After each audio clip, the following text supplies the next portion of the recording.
Anthony Slater here with Darnell Mayberry at the Peak for the Thunder playoff post-game update presented by Bob Moore Ford. Thunder Game 1 victory over the Grizzlies tonight, 186, a 14-point win, but a kind of weird one that it looked like it was going to be a blowout early, it looked like it was going to be a close one late, and then the Thunder eventually pulled away. Yeah, I mean, I think this was a really good win. Aside from the comeback, I think it was a great performance by the Thunder. They got up by 25 points, never trailed. I think they played exceptional defense against the Grizzlies. Zach Randolph scores 21 points on 21 shots. Marc Gasol has 16 points on 19 shots. Mike Conley had the double-double with 16 points and 11 assists, but the Grizzlies shoot 36% as a team and really don't get much outside and inside. I think the Thunder did a great job of keeping them to one shot, even though Zach Randolph had the 8 offensive rebounds. So I thought this was a great defensive performance.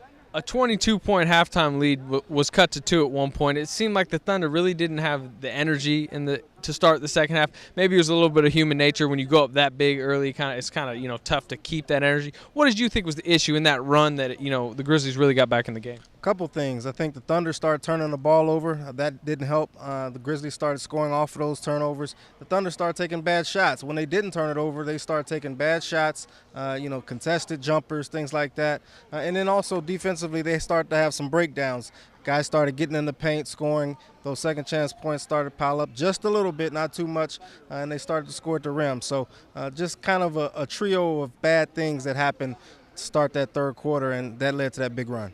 Russell Westbrook and Kevin Durant had their numbers, but I thought maybe the two biggest players in this game were Serge Ibaka, his interior defense, 4 blocks, he alters a ton more. And then Caron Butler was really good. He only scored 9 points, but he played 31 minutes. Just kind of his steady force. He's really becoming a key guy for this team. Yeah, I mean, he didn't really make a ton of shots tonight, but he had the one driving dunk. He kind of came out of nowhere, surprised everyone, and that kind of was a momentum changer. I mean, after that, I think Mike Miller hits a 3 at the other end, but then the Thunder answers that by going on a 13-1 run, really blowing the game open. Never led by less than 10 from that point on. So that Caron Butler dunk kind of changed the game.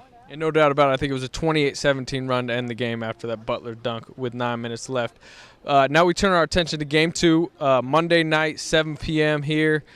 I mean, you'd think the Grizzlies need a win. What are you kind of expecting that game? The Grizzlies to really come out with that defensive fire? Yeah, I think they're going to try to put together 4 quarters like they did in that third quarter. They know that they didn't play their best game tonight. Far from it. The best thing they did was not turn the ball over. So if you're the Thunder, you want to try to get those guys to turn it over a little bit more than 6 times. And if you're the Grizzlies, you want to try to make some shots and play some better defense.